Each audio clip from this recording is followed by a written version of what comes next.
안녕하세요. 나름 살 만큼 살아서 인생을 안다고 생각했는데 갈수록 선택의 연속이라 오늘도 고민이 많은 60대 여성입니다.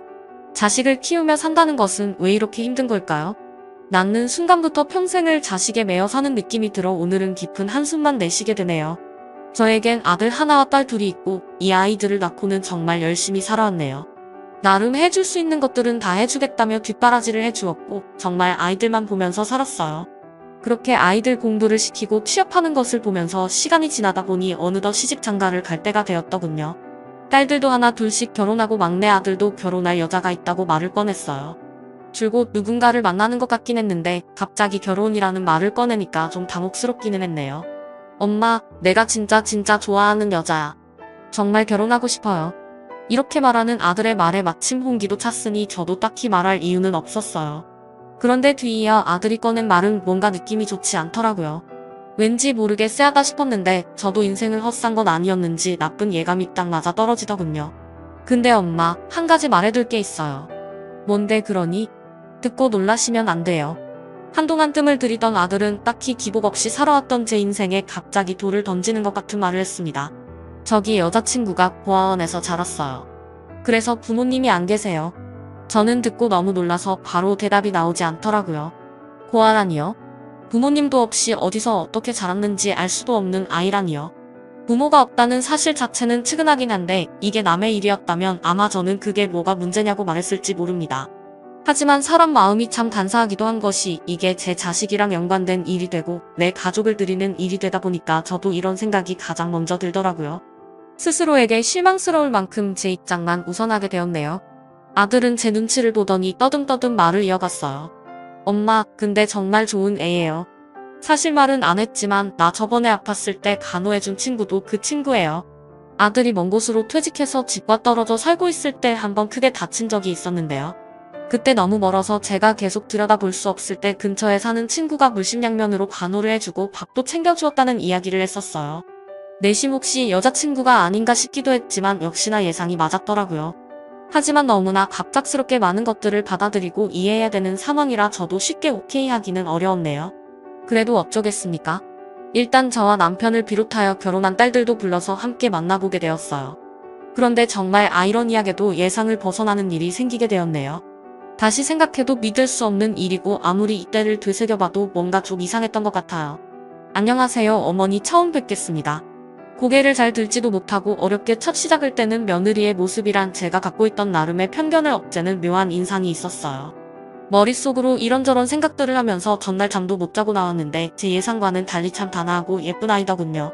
며느리를 보니 고아로 살아왔을 세월이 짠하게 느껴지기도 하고 그렇게 나쁘게 보이지만은 않았어요.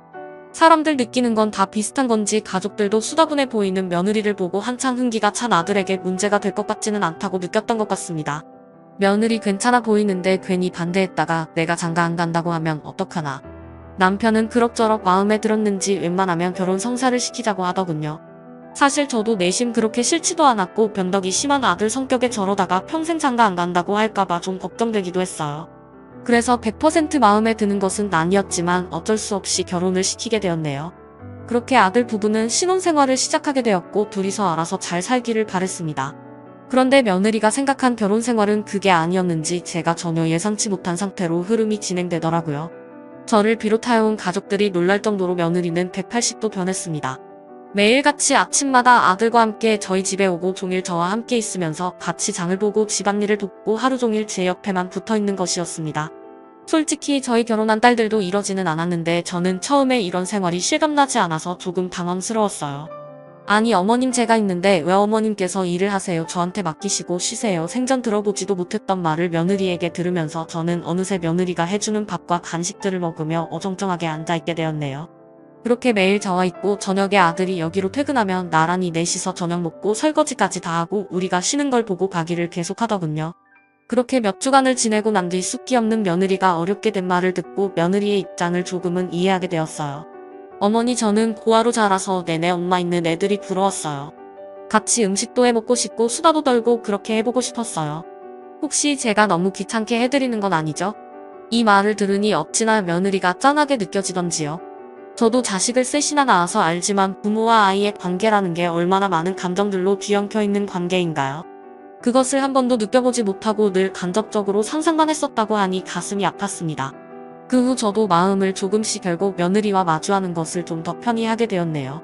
제 딸들과도 못해봤던 단둘이 영화 보러 다니는 일, 쇼핑하는 일까지 빠짐없이 따라다니는 며느리를 보니 저는 왠지 늦은 나이에 어린 친구가 생긴 것 같은 마음마저 들 정도였네요. 하도 같이 장 보러 다니고 매일 운동도 같이 다니고 하다 보니 동네 사람들이 막둥이 딸이 또 있던 거냐며 너스레를 끌더군요. 그렇게 금세 2년이 흘렀고 짧다면 짧고 길다면 긴 시간 서로 눈만 봐도 무슨 생각을 하는지 알 정도로 저와 며느리는 붙어서 지냈습니다. 참 세상 일이란 모르는 거죠. 이쯤 되면 살만하다 싶을 때 모든 것을 뒤엎어버리는 일들이 꼭 일어나는 것 같아요. 내가 감히 세상을 우습게 보냐고 야단을 쳤지 말이에요. 간단하게 말하자면 제 아들이 아주 큰 사고를 쳤다는 것입니다. 원래 감정 기복이 심하고 툭하면 변덕을 부려대서 곧잘 저와 남편의 속을 썩였어요. 그런데 이제 남인 며느리의 속까지 썩이게 되었네요. 남자가 되어서 결혼한 아내를 속썩인다는 것이 무슨 의미겠습니까? 바로 술과 여자에 빠져서 도통 헤어나오지를 못한다는 거였어요. 정말 내 아들이지만 너무 괘씸하고 한심해서 며느리를 볼 낯이 없더군요. 아들이 바람을 피우고 술만 진탕 먹고 다닌다는 사실을 무려 딸들의 제보로 알게 되었어요. 딸의 말을 듣고 나니 차라리 벼락을 맞는 게 나을 정도로 머리가 어지러지랬습니다. 엄마, 영환이 여자 만나고 다니는 거 알아? 뭐? 뭐라고? 아니 세상에 그게 무슨 해괴망측한 소리야? 아니 내가 얼마 전에 영환이 점심 사주려고 회사 앞에 갔는데 생방 처음 보는 어린 여자애랑 같이 있는 거야. 팔짱 끼고 아주 가관도 아니었어. 걔는 애가 왜 그러는지 듣자마자 옆에 있던 며느리의 눈치를 바로 살폈어요. 스피커폰으로 다 들리는 상황이었고 저는 두려운 눈으로 며느리를 보았는데 며느리가 고개를 바로 푹 숙이더군요. 매일 한 집에서 살고 있는 아내의 입장에서 솔직히 모를 리가 없어 보였어요. 저는 어렵게 말을 꺼냈습니다. 얘야, 너 알고 있었니? 네, 어머니. 하고 며느리는 끄덕거리며 눈물을 참더라고요. 저는 그때 하면 안 될 말을 며느리에게 해버리고 말았어요. 다시 생각해도 가슴을 치고 싶은 말입니다. 내가 야단칠 테니까, 다시는 못 그러게 할 테니까 내가 이번만 좀 참아주면 안 되겠니? 다시는 안 그럴 거야. 지금 생각하면 참 끔찍한 말인 것 같습니다. 며느리가 제 딸이었다면 저는 이런 소리를 감히 하지 못하고 미친 듯이 분노했을 거예요. 그러나 그런 아들도 제 딴엔 자식이라고 감싸게 되더군요. 네, 어머니. 여기서 반박하고 대든다고 해도 저는 크게 할 말이 없는 입장이었는데 불쌍한 며느리는 저 한마디만 남기고 돌아서서 집안일을 계속하는 것이었어요. 그 뒷모습을 보니 안쓰럽고 너무나 미안했습니다. 그날 저녁 저는 아들을 따로 불렀고 누가 볼까 무서워 낮은 소리로 한참을 야단쳤습니다. 그런데 아들의 태도는 영 시원치 않았습니다. 아, 알았어. 엄마 좀 그만 말해요. 내가 알아서 할게. 아, 지금 만나는 내는 헤어지면 되잖아. 아니, 내가 좋다고 달라붙는데 어쩌라는 거야. 아, 결혼 괜히 했어. 그 뒤에 나온 아들의 말은 너무 기가 차서 내가 낳은 자식이 맞는 건지 잘못 키운 나를 탓해야 하는 건가 싶을 정도로 한심했어요. 아니, 엄마 아빠한테 효도하려고 잠깐 가준 거 아니야. 그 정도면 착하고 예쁘고 딱 좋지 뭐. 아, 근데 나도 사람인데 질리는 걸 어떡해. 듣자 하니 내가 결혼시켜서는 안 될 자식을 시켰구나 싶어서 정말 하늘이 노래졌습니다. 기가 막힌 아들의 대답을 듣고도 몇 달간은 어찌어찌 둘의 생활은 이어져 갔지만 아들은 새 여자를 끊지 못하고 계속 밖으로 돌기만 하고 거기다 며느리에게 생활비를 한 푼도 주지 않았어요. 이 소식을 드문드문 듣고 있던 중 며느리로부터 전화가 걸려왔습니다. 어머니, 오늘은 제가 몸이 너무 안 좋아서 좀 쉬어도 될까요? 매일같이 집에 오던 며느리가 오늘은 집에 있겠다고 하는데 왠지 모르게 예감이 좋지 않아 그 길로 택시를 타고 가봤어요. 제 눈으로 본 광경은 과간도 아니었습니다. 아니, 눈을 뜨고 있는 자체가 수치스럽고 목이 메이더군요. 아들이 술김에 집에 있는 것들을 뭘 그렇게 다 깨부수고 집어던져놨는지 난장판이 되어 있었어요. 얼마나 울었던 건지 며느리의 눈은 퉁퉁 부어있고 제대로 뜨지도 못하더군요. 아무리 내가 배불러 낳고 귀하게 키웠던 아들이지만 더 이상은 참고 보기 힘들었어요. 아들은 도무지 바뀔 것 같지가 않았고 그렇다면 아무 잘못도 없이 이렇게 불쌍하게 있는 며느리를 계속해서 그렇게 붙들고 있는 것이 정말 죄가 될 것 같았습니다. 저는 일단 결단을 내리는 수밖에 없었어요.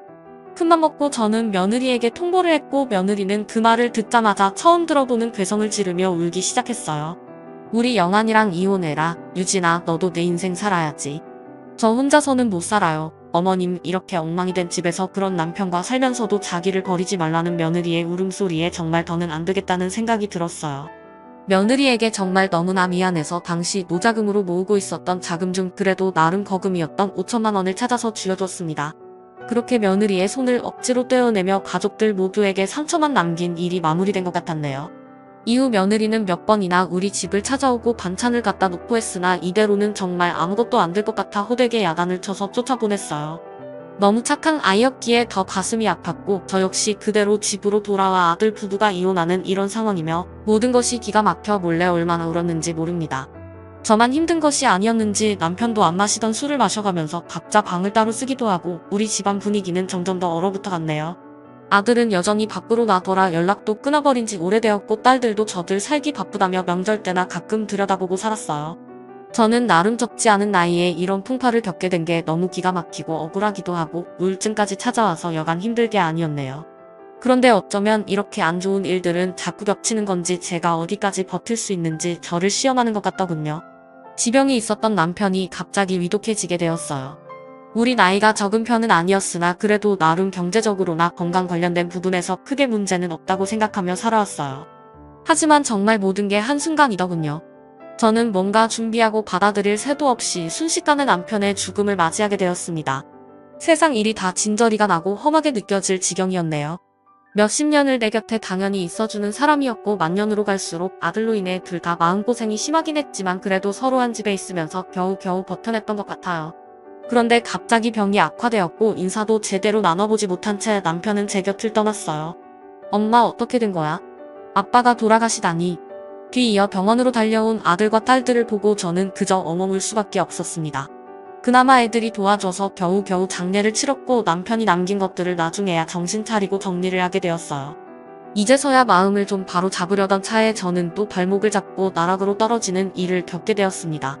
아니, 애들 아빠 유산이 없다고요? 네, 사모님 아드님 앞으로 다 돌려져 있더라고요.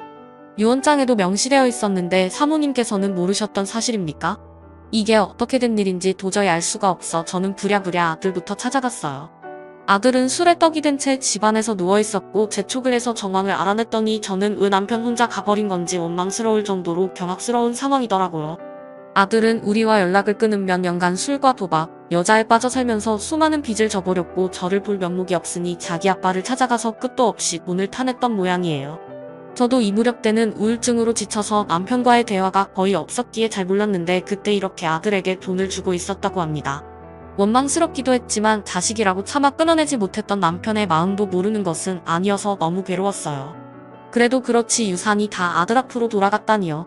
아들은 완전히 도박에 눈이 멀어 돈 따위를 우습게 생각했고 병상에 있던 자기 아버지를 조르고 보채서 그렇게 누나들과 엄마인 저도 생각하지 않은지 자기 앞으로 다 돌려버렸다군요. 더 충격적인 건 그 돈을 거의 다 탕진해버렸다는 것이었어요. 엄마 얼마 없어. 아니 나한테 남은 건 이제 없어요. 아니 다 써버렸다니까. 아들은 텅 빈 눈으로 저를 보며 그마저도 술로 망가져버린 혀로 말하더군요.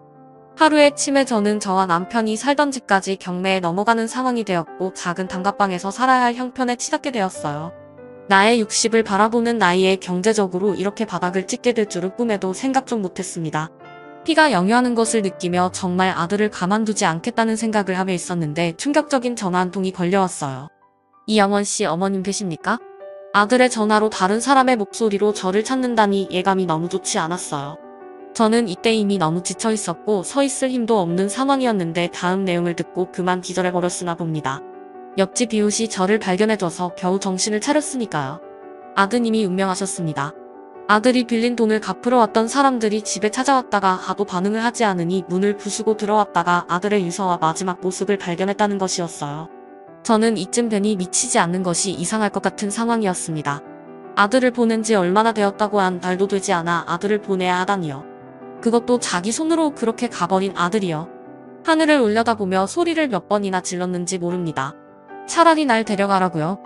너무나도 힘든 시간을 보내던 중 아무 연락도 없는 딸들이 원망스러워 전화를 걸었더니 저에게 돌아오는 말들이란 차라리 저는 이때 전화를 걸지 말았어야 했어요. 엄마는 아빠가 영원이한테 돈 주고 있을 때 뭐 했어? 자식은 영원이만 자식이야? 우리가 엄마 아빠한테 자식이긴 해. 그렇게 영원히 감싸더니 그게 이런 결과야? 나는 엄마처럼 안 살아 연락하지만 이 말을 듣고 저는 정말 모든 걸 다 끊어내고 싶었어요.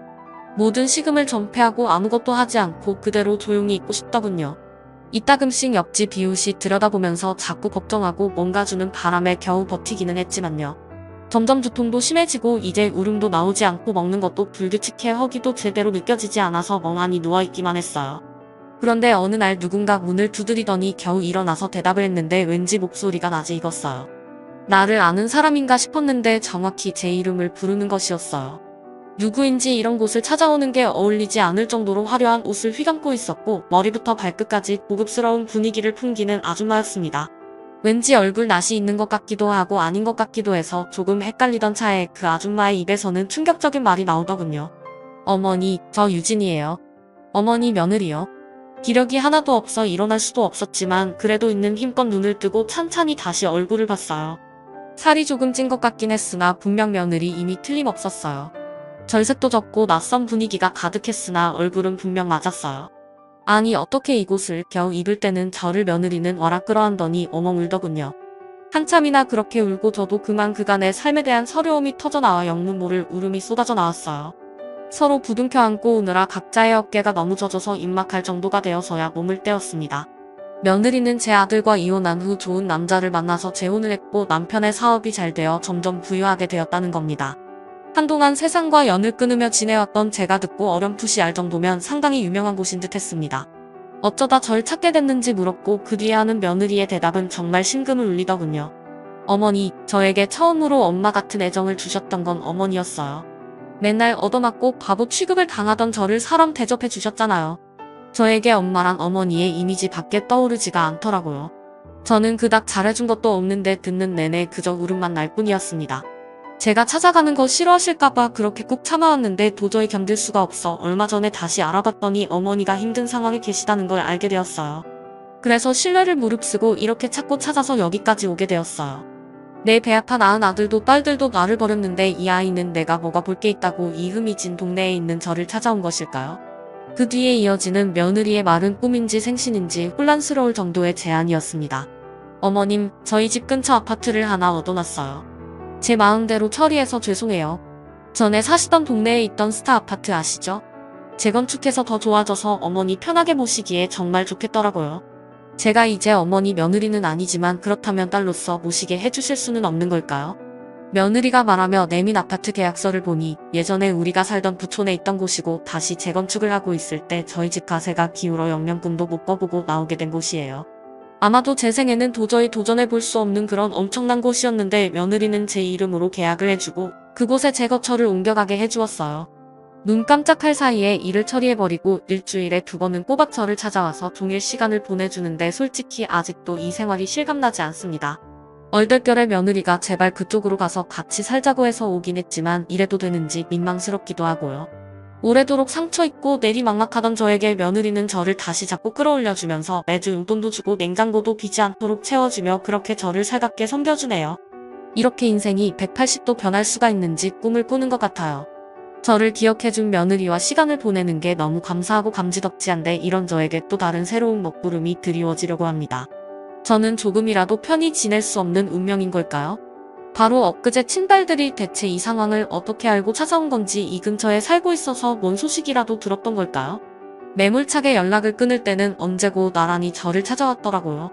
그래놓고 겨우 안정을 찾아가던 제 속을 다 뒤엎어버리는 말을 합니다.